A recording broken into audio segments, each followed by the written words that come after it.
প্রিয় এমপিভুক্ত শিক্ষক কর্মচারী বৃন্দ, আমরা বিগত 2 মাস আগে জাতীয় প্রেস ক্লাবে এমপিভুক্ত শিক্ষা জাতীয়করণের দাবিতে শতভাগ উৎসব ভাতা, বাড়ি ভাড়া এবং সরকারি নিয়মে মেডিকেল ভাতার দাবিতে আমরা জাতীয় প্রেস ক্লাবের সামনে বিগত 2 মাস আগে লাগাতার অবস্থান কর্মসূচির ঘোষণা দিয়েছিলাম।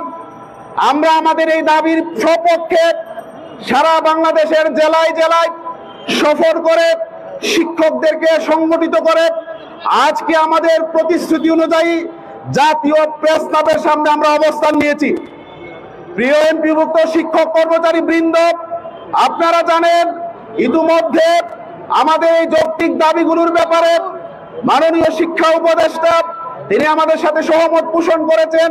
তিনি বলেছেন আগামী বাজেটে আমাদের যে ভাতাগুলো আছে এগুলো বৃদ্ধি করা হবে। এই জাতীয় আশ্বাস আমরা অনেক দিন ধরে শুনতে শুনতে আমরা ক্লান্ত হয়ে গেছি। এখন এমপিভুক্ত শিক্ষকরা আশ্বাসে আর বিশ্বাস করে না। এমপিভুক্ত শিক্ষকরা শপথ নিয়ে জাতীয় প্রেস ক্লাবে এসেছে।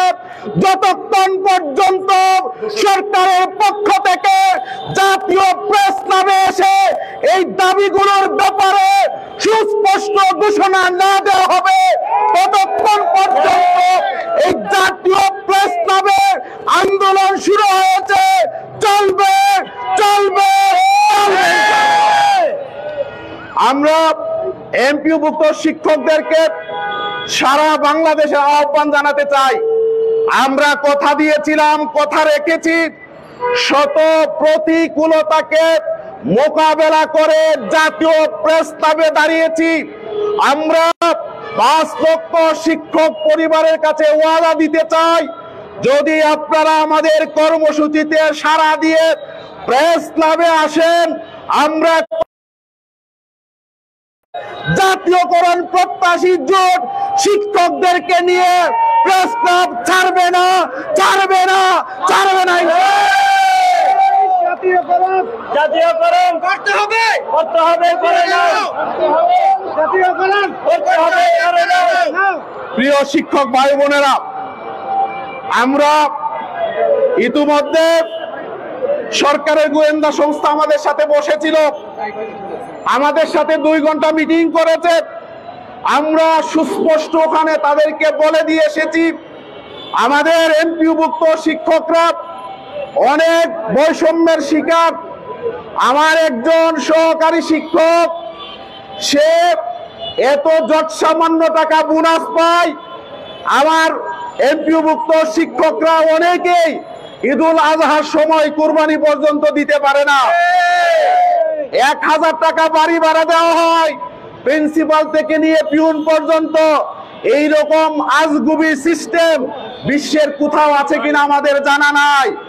এই জন্য আমরা তাদেরকে বলে দিয়েছি, হয়তোবা এমপিভুক্ত শিক্ষকদের জন্য ডাল ভাতের ব্যবস্থা করেন, যদি না পারেন একসাথে বাংলাদেশের 5 লক্ষাধিক শিক্ষককে চাকরি থেকে বরখাস্ত করে দিয়ে নতুন নিয়োগ দিয়ে আপনারা শিক্ষা প্রতিষ্ঠান চালান। আমার সোনার বাংলায় বৈষম্যের ঠাঁই নাই, বৈষম্যের ঠাঁই নাই। আমার সোনার বাংলায়, আমার সোনার বাংলায় বৈষম্যের ঠাঁই নাই।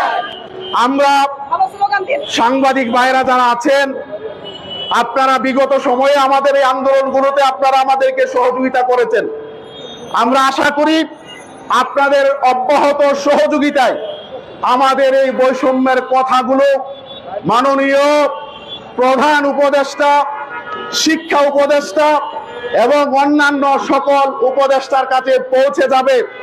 সিভিল সোসাইটি, শিক্ষাবিদ, সাংবাদিক প্রত্যেকের কানে কানে আশা করি এই দাবিগুলো পৌঁছে যাবে। আমরা আশা করি আপনারা আপনাদের মিডিয়ার মাধ্যমে আমাদের এই যৌক্তিক দাবিগুলো সরকার সহ সকল শ্রেণী পেশার মানুষের কাছে পৌঁছে দিবেন। আইন শৃঙ্খলায় নিয়োজিত আমাদের যে ভাইয়েরা রয়েছেন, বিভিন্ন গোয়েন্দা সংস্থায় নিয়োজিত যে ভাইয়েরা রয়েছেন, বিগত সময়ে আপনারা আমাদেরকে সহযোগিতা করেছেন। যেহেতু আমাদের আন্দোলনটি লাগাতার এবং যতক্ষণ পর্যন্ত সরকারের পক্ষ থেকে দাবি মানার ঘোষণা না আসবে ততক্ষণ পর্যন্ত আমরা কন্টিনিউ করব। এই জন্য আপনাদের সার্বিক সহযোগিতা জাতীয়করণ প্রত্যাশী জোট এবং এই শিক্ষক কর্মচারীরা প্রত্যাশা করে। আমি সকলের সহযোগিতা চেয়ে এবং সরকার তার শুভ বুদ্ধির উদয় হবে সেই প্রত্যাশা রেখে আজকের যে কর্মসূচির আমরা শুভ সূচনা করেছি, এই কর্মসূচিতে পর্যায়ক্রমে বাংলাদেশের প্রায় 5 লক্ষাধিক শিক্ষক অংশগ্রহণ করবে। এই উদাত্ত আহ্বান জানিয়ে আমি আমার সংক্ষিপ্ত বক্তব্য আপাতত শেষ করলাম।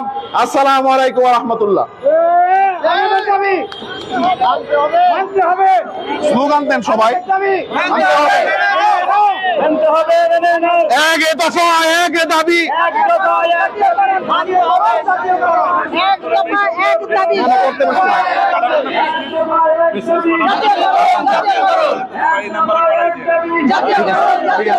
আমার কাটা নিয়ে যান দিয়েছি। সম্মানিত শিক্ষক মন্ডলী, আমাদের মাঝে কেন্দ্রীয় এমপিওভুক্ত মহাজোটের কেন্দ্রীয় নেতা রয়েছেন জনাব শাহ আলম স্যার। জনাব শাহ আলম স্যারকে এ বিষয়ে বক্তব্য রাখার জন্য বিনীতভাবে অনুরোধ করছি।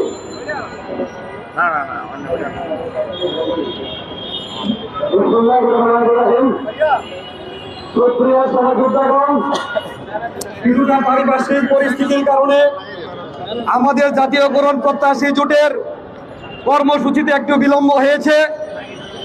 আমরা অনেকদিন যাবৎ, আপনারা জানেন, শিক্ষকদের কল্যাণে জাতীয়করণ প্রত্যাশী মহাজোট সব সময় কাজ করে আসছে। বিগত সময়ে আমরা 40 দিন পর্যন্ত এই প্রেস ক্লাবে অবস্থান করেছিলাম, পাশাপাশি বিটিআর নেতৃত্বে 20 দিন অবস্থান করেছিলাম।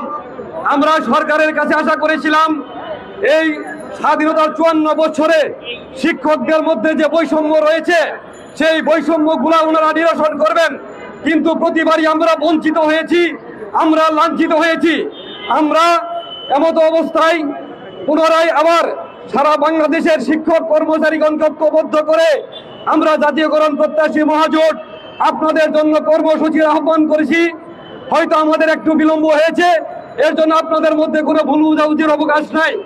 আমরা সবসময় আন্দোলনমুখী, দাবি আদায়ের ক্ষেত্রে কোনো বিন্দু মাত্র ছাড় দেওয়া হবে না।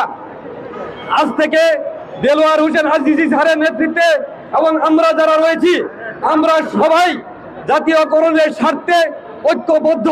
আমাদের দাবি বাস্তবায়ন না হওয়া পর্যন্ত আমাদের এই কর্মসূচি অব্যাহত থাকবে।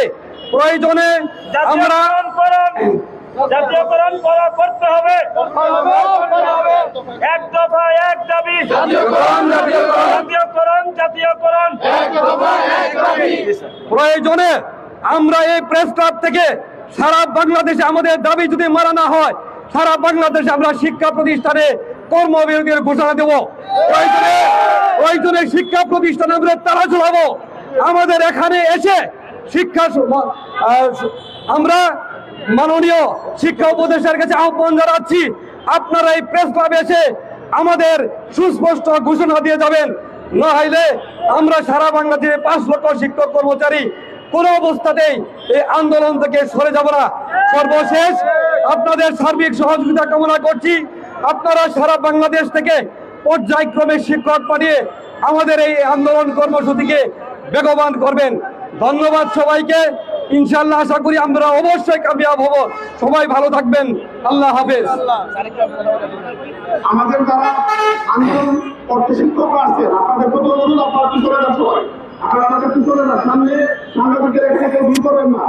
যারা আমাদের শিক্ষক আছেন সবাই আমাদের পিছনে যান, ওইদিকে আপনারা যান। আপনারা পিছনে সবাই যান, মিডিয়ার কর্মীদেরকে কাজ করার সুযোগ দেন। বক্তব্য দিয়ে কোনো শিক্ষক চলে যাওয়ার উপায় নেই এখন আর। এবার বক্তব্য দিয়ে শিক্ষক চলে যাবো, কর্মসূচি যেন না হয়। শিক্ষক নেতা জনাব আবু জাফর। এক দফা এক দাবি, জাতীয়করণ। জাতীয়করণ। এক দফা এক দাবি, এক দফা এক দাবি, জাতীয়করণ। এক দফা এক দাবি, এক দফা এক দাবি, জাতীয়করণ। জাতীয়করণ। এক দফা এক দাবি, এক দফা এক দাবি, জাতীয়করণ। সম্মানিত শিক্ষক কর্মচারীগণ, দূর দূরান্ত থেকে আমরা আজকে এই প্রেস ক্লাবের সামনে একত্রিত হয়েছি। আমাদেরকে জাতীয়করণের অধীনে নিয়ে আসতে হবে। সকল শিক্ষক কর্মচারীদেরকে জাতীয়করণ, মেডিকেল ভাতা, উৎসব ভাতা যতক্ষণ পর্যন্ত আমাদেরকে না দাবি করবে ততক্ষণ পর্যন্ত আজকে আমরা এই রাজপথ আমরা ছাড়বো না। আমাদেরকে সান্ত্বনা দিতে দিতে আজকে আমাদেরকে পিঠ দেওয়ালের মধ্যে ঠেকিয়ে দিয়েছে। যতক্ষণ পর্যন্ত না আমাদেরকে বাস্তবে গেটে ডাকারে আমাদেরকে প্রকাশ্যে আমাদেরকে নাগরিকত্ব ভাতা, মেডিকেল ভাতা ইত্যাদি বাড়ি ভাতা সহ আমাদেরকে ঘোষণা না দিবে ততক্ষণ পর্যন্ত আমরা রাজপথ ছাড়বো না। উপস্থিতি আমাদের আদিত স্যারের নেতৃত্বে আমরা সামনে এগিয়ে যেতে চাই কি চাই না? আরো জোরে বলতে হবে, চাই কি চাই না?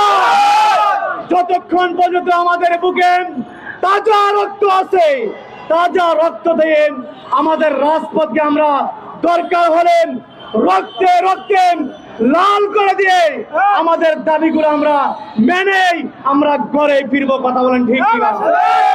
এক দফা এক দাবি, জাতীয়করণ জাতীয়করণ, এক দফা এক দাবি, মানতে হবে মানতে হবে, জাতীয়করণ জাতীয়করণ, এক দফা এক দাবি, এক দফা এক দাবি। সকলের কাছে দোয়া আছে। আমি আমার সংক্ষিপ্ত বক্তব্য এখানে শেষ করছি। আমার তাওফীক ইল্লা বিল্লাহ। আসসালামু আলাইকুম ওয়া রাহমাতুল্লাহ।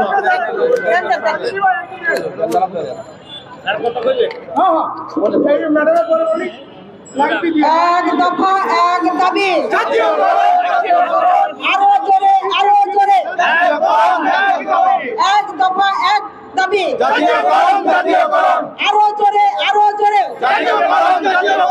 জাতীয়করণ জাতীয়করণ, জাতীয়করণ জাতীয়করণ, আমাদের দাবি আমাদের দাবি, এক দফা এক দাবি। আমাদের শিক্ষক ভাইরা আপনারা আরো বজ্র কণ্ঠে আপনাদের কথাগুলো ব্যক্ত করেন, বলেন এক দফা এক দাবি, এক দফা এক দাবি, আরো জোরে আরো জোরে। আমাদের প্রিয় শিক্ষক ভাইরা, আমরা জাতীয়করণ না করা পর্যন্ত আমরা এই মাঠ ছাড়বো না। আমরা বিগত সনে আমরা জাতীয়করণের মাঠে বসেছিলাম এবং আমাদের শিক্ষক ভাইরা অনেক রক্তাক্ত হয়েছে, আমরা অনেক আহত হয়েছি এবং আমাদের কিন্তু রক্তের বিনিময়ে কিন্তু অর্জন হবে। আপনারা ভয় পাবেন না, আপনারা মাঠে আসুন। মাঠে না আসলে কখনো দাবি আদায় হতে পারে না। দেখেন, আমি মহিলা একজন, আমি গতকাল এসেছি, সকাল থেকে আমরা মাঠে প্রেস ক্লাবে বসে আছি। আপনারা ভয় পাচ্ছেন কেন? সারা বাংলাদেশের আমাদের প্রিয় শিক্ষক শিক্ষিকাকে অনুরোধ করছি যে আপনারা এই মাঠে চলে আসুন। আমাদের সংখ্যা বাড়াতে হবে, আবার স্লোগান হবে এক দফা এক দাবি, এক দফা এক দাবি, এক দফা এক দাবি। জাতীয়করণ করতে হবে, জাতীয়করণ করতে হবে, এক দফা এক দাবি, এক দফা এক দাবি। থ্যাঙ্কস সকল শিক্ষককে অনেক সাধুবাদ জানাই যারা এসেছেন। আসসালামু আলাইকুম ওয়া রাহমাতুল্লাহ।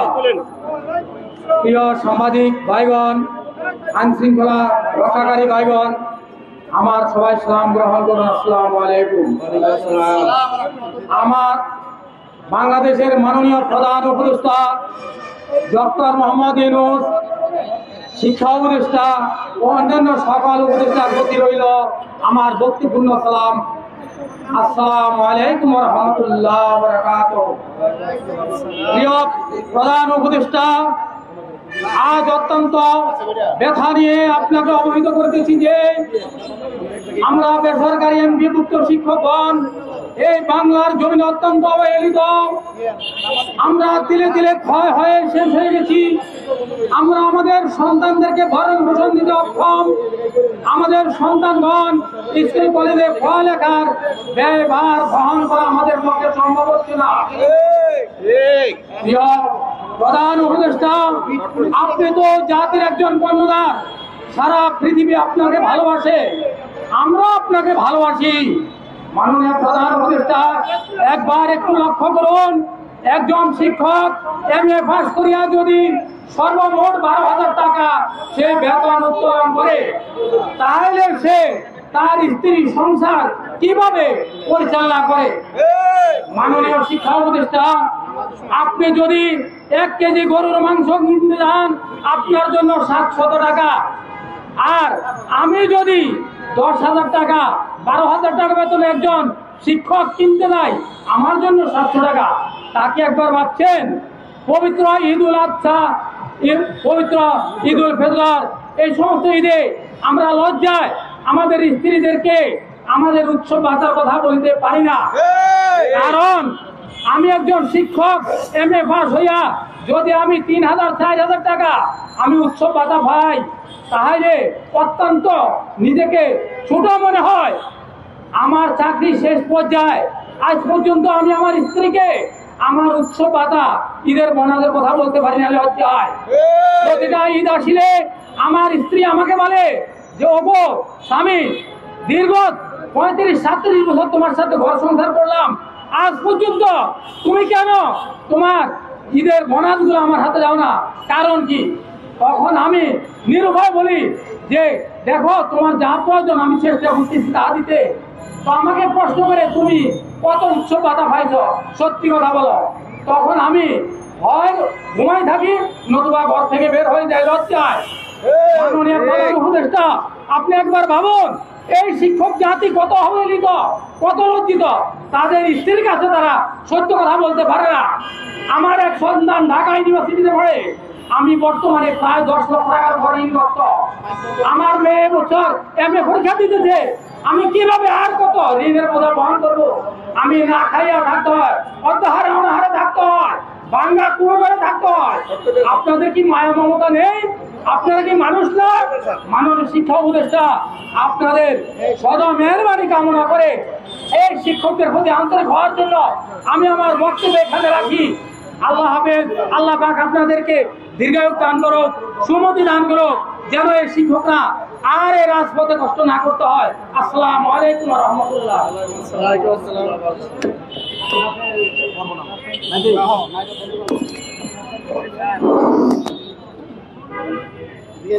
বিসমিল্লাহির রহমানির রহিম। আজকের বেসরকারি শিক্ষা জাতীয়করণের লক্ষ্যে প্রেস ক্লাবের সামনে আজকের আমরা আয়োজিত আজকে সভার সম্মানিত সভাপতি, উপস্থিত শিক্ষক মন্ডলী, উপস্থিত আজকের এই প্রিন্ট মিডিয়া সাংবাদিক ভাইয়েরা, আপনাদের কাছে দৃষ্টি আকর্ষণ করছি। আমরা আসলে 25% যে বোনাস পাই, আপনারা কি আসলে কি জানেন? আমরা এই 25% বেতনের বোনাসে আমাদের এই পরিচয়, আমার একটু আগে সভাপতি ভাই বলেছেন যে আসলে লজ্জা লাগে স্ত্রীর কাছে পরিচয় দিতে যে বোনাস কত পেয়েছো। গোপনীয় রেখে মাথা নত করে থাকতে হয়। আমাদের সন্তান আছে, সংসার আছে, সামাজিক অবস্থা আছে, সব জায়গায় আমরা পিছিয়ে থাকি। শুধুমাত্র আমাদের পরিচয় আমরা বেসরকারি শিক্ষক। আমরা এই বেসরকারি শিক্ষক, আমরা এই পরিচয় থাকতে চাই না। আমরা জাতীয়করণ চাই। আমাদের একটি দাবি, জাতীয়করণ করতে হবে। মহামান্য আজকে ডক্টর ইউনূস, আজকের প্রধান উপদেষ্টা এবং শিক্ষা উপদেষ্টা সহ সংশ্লিষ্ট যারা আমাদের শিক্ষা ডিপার্টমেন্টে আছেন, আমাদের আপনাদের দৃষ্টি আকর্ষণ করছি, আমাদের দাবিটা আপনারা মেনে নেন। আমাদের সাথে আর ছলছাতুরি করেন না। আমাদের বিগত সরকার থেকে শুরু করে সেই স্বাধীনতা পরবর্তী থেকে আমাদের সাথে অনেক ছলছাতুরি চলছে। আমরা আর এই বৈষম্য আমরা মানতে পারি না। আমাদের এই বৈষম্য দূর করেন, আমাদের এই বৈষম্য দূর করে আমাদের সামাজিক একটি অবস্থার মধ্যে আমাদেরকে স্বীকৃতি দিন, আমাদের জাতীয়করণ করুন। এই বলে আমি সমস্ত শিক্ষক ভাই, প্রিন্ট মিডিয়া সকল ভাইদের দৃষ্টি আকর্ষণ করছি। সুস্বাস্থ্য দীর্ঘ কামনা করে আমি আমার বক্তব্য শেষ করছি। আসসালামু আলাইকুম। সম্মানিত শিক্ষক মন্ডলী, এ পর্যায়ে বক্তব্য নিয়ে আসছেন বামা শিবপুর কেন্দ্রীয় সভাপতি জনাব অধ্যক্ষ মাওলানা হাসানুল্লাহ মজুমদার। অধ্যক্ষ হাসানুল্লাহ মজুমদারকে বক্তব্য রাখার জন্য বিনীতভাবে অনুরোধ করছি।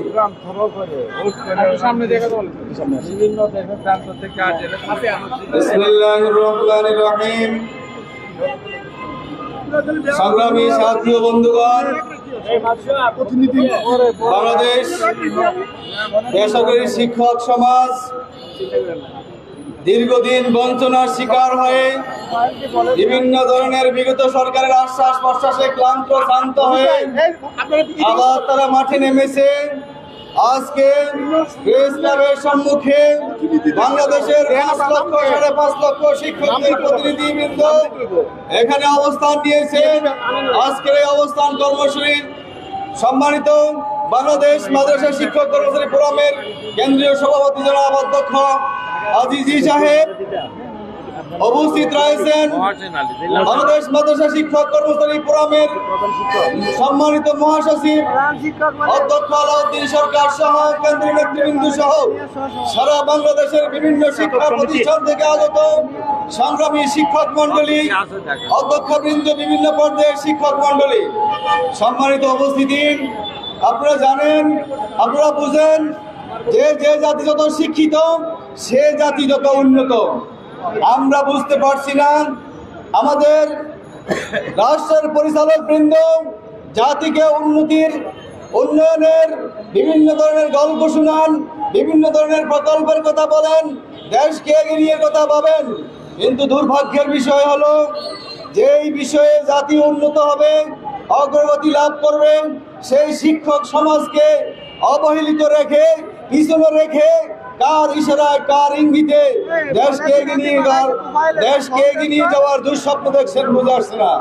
সংগ্রামী সাথী ও বন্ধুগণ, যে শিক্ষা ডিপার্টমেন্টের 95% শিক্ষা প্রতিনিধিত্ব করে বেসরকারি শিক্ষক মন্ডলী এবং বেসরকারি শিক্ষা ডিপার্টমেন্ট, কিন্তু এই 95% শিক্ষা ডিপার্টমেন্টকে বিভিন্ন ধরনের পিছুটানের মধ্যে রেখে দেশকে এগিয়ে নেওয়ার যে দুঃস্বপ্ন তারা দেখতেছে, এটা দেশকে বরং ধ্বংস করার নামান্তর।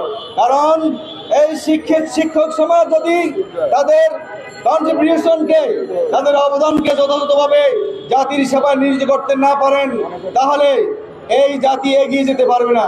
সেই জন্য সময়ের সেরা দাবি, এই মুহূর্তে সবচেয়ে বঞ্চনার শিকার এবং শিক্ষক সমাজ এই দুর্ভোগের মধ্যে রয়েছে, এই সরকারের জন্য প্রয়োজন বিগত সরকার বিভিন্ন ধরনের ওয়াদা করে আমাদের শিক্ষক সমাজের সাথে গাদ্দারি করে শিক্ষক সমাজের অভিশাপের কারণে সে দেশ থেকে পালাতে বাধ্য হয়েছে।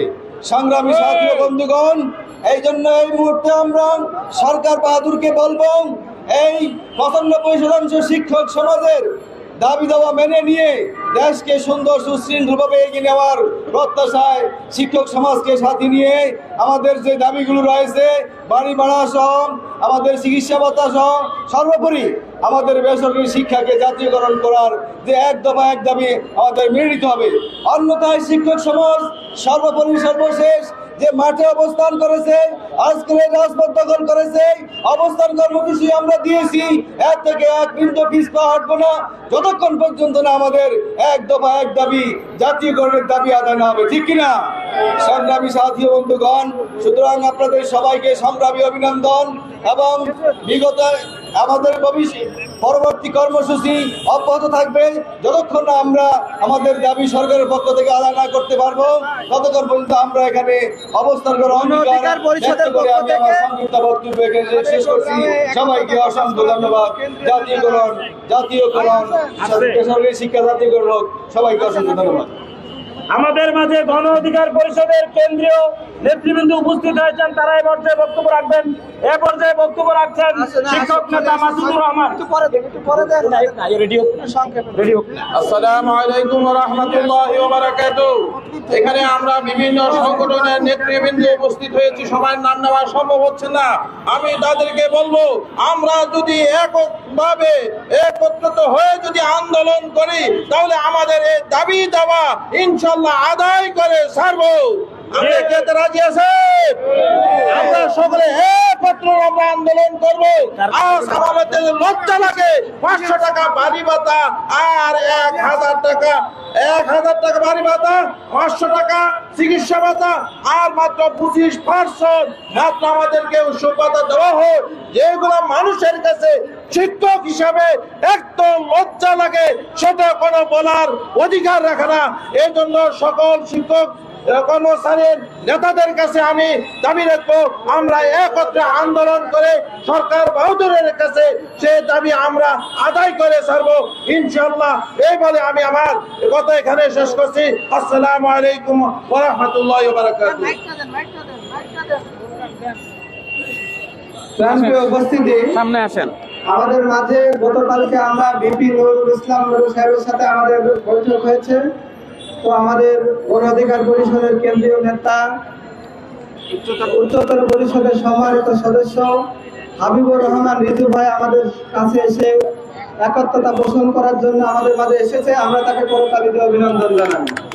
এ পর্যায়ে আমাদের এই অবস্থান কর্মসূচিতে বক্তব্য রাখবেন গণ অধিকার পরিষদের কেন্দ্রীয় কমিটির উচ্চতর সম্মানিত সদস্য হাবিবুর রহমান রিজু ভাই। ভাইকে বক্তব্য রাখার জন্য অনুরোধ জানাচ্ছি।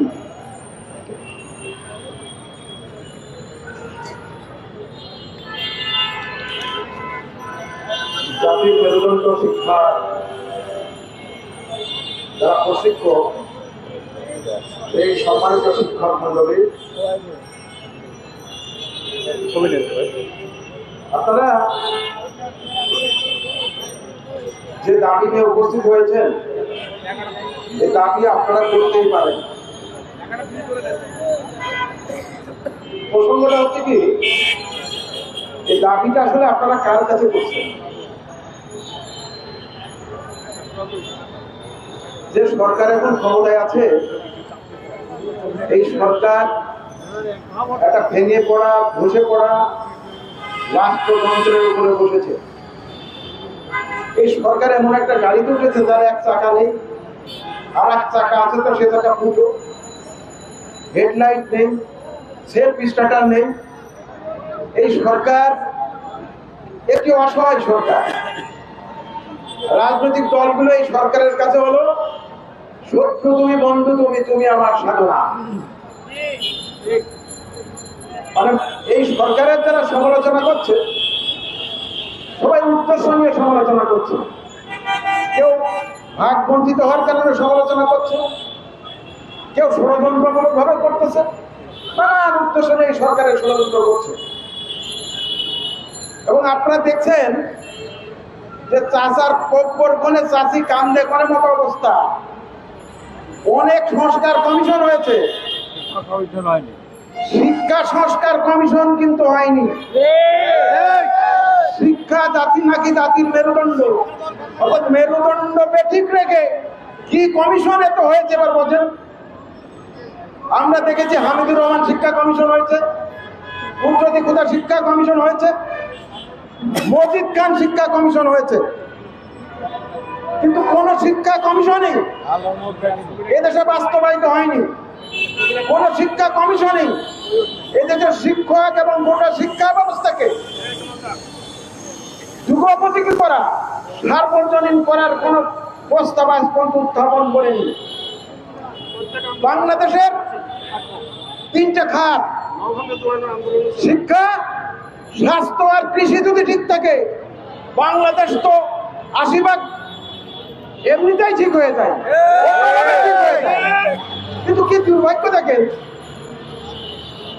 এত সংস্কার কমিশন, এই 3টের কিন্তু সংস্কার কমিশন হয়। কিসের সংস্কার? দেখেন, কবি নজরুল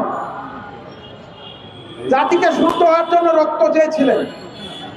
2000 ছাত্র, তরুণ, শিশু, বিভিন্ন পেশার বিভিন্ন মানুষ জীবন দিয়েছে, রক্ত দিয়েছে, কিন্তু এই জাতি কিন্তু পরিশুদ্ধ হয়নি। দুর্বৃত্তায় যে রাজনৈতিক ব্যবস্থা 53 বছর ধরে এদেশে গড়ে উঠেছে, যে রাজনৈতিক ব্যবস্থার যদি সংস্কার না হয়, আপনি কাগজে কলমে সংস্কার করে কি হবে ভাই?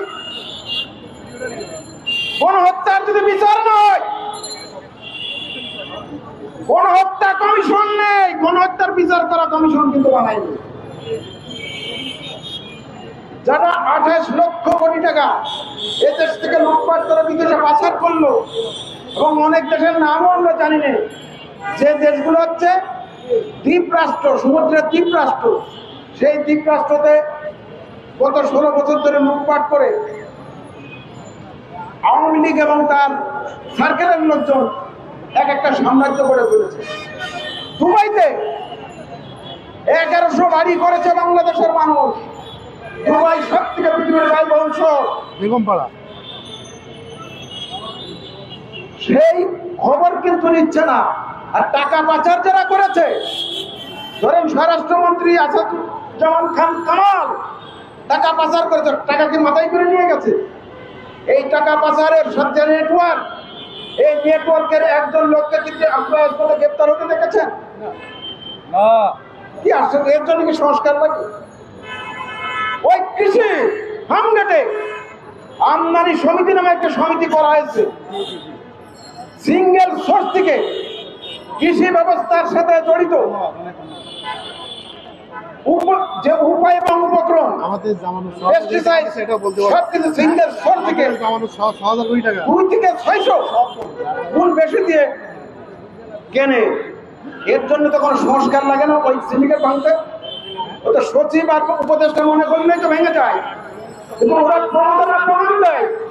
সচিবের জন্য হানিমুন প্রজেক্ট, হানি ট্রাভেল করে সুইজারল্যান্ডে ওই কমিটি, এখান থেকে হাজার হাজার কোটি টাকা পাচার হয়ে যায়।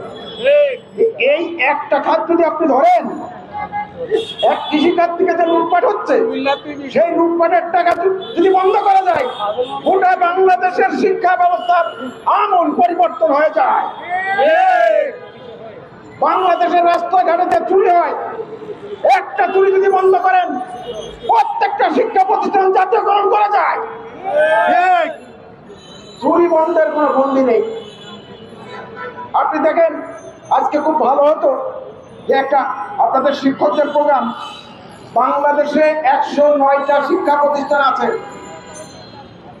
যে শিক্ষা প্রতিষ্ঠানে একজন ছাত্রের টিউশন ফি 40 লক্ষ টাকা থেকে 45 লক্ষ টাকা এই বাংলাদেশে আছে।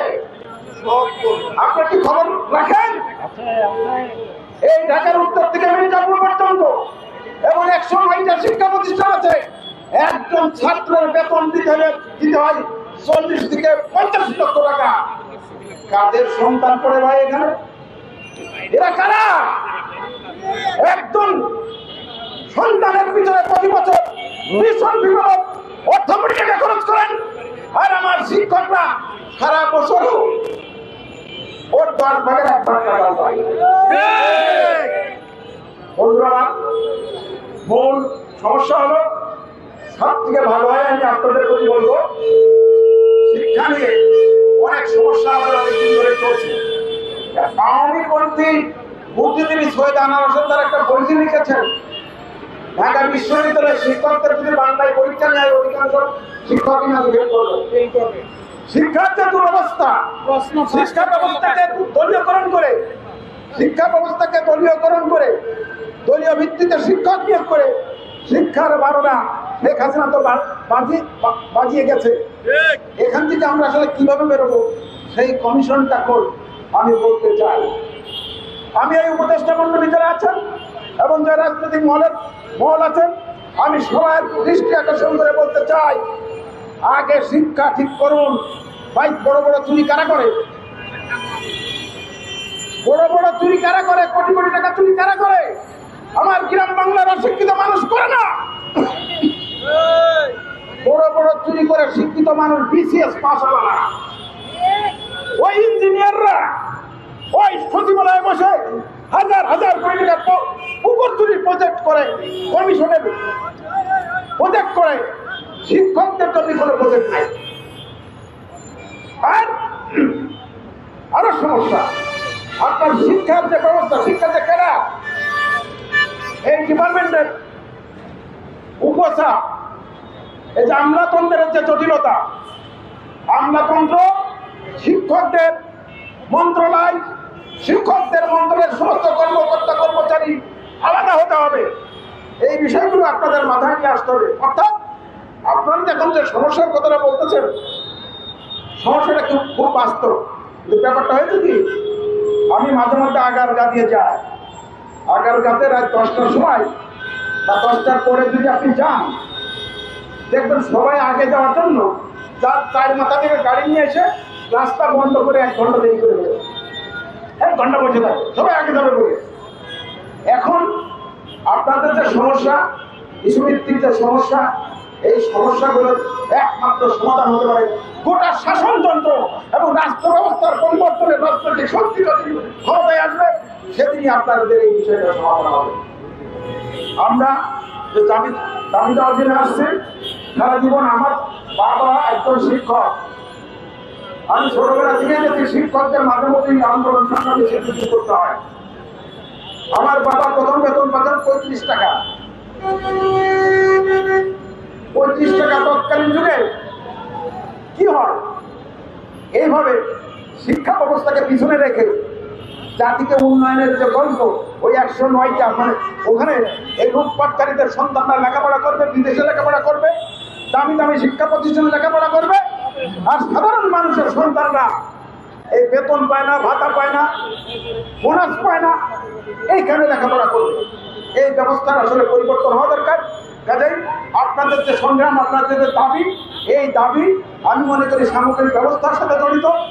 সেইভাবে আপনারা যদি চিন্তা করতে পারেন, সেই চেতনায় যদি জাগ্রত হতে পারেন, শিক্ষকদের ভবিষ্যতে কোনোদিন রাস্তায় নামা লাগবে না। সবাইকে সংগ্রাম অভিনন্দন করি। এ পর্যায়ে বক্তব্য রাখবেন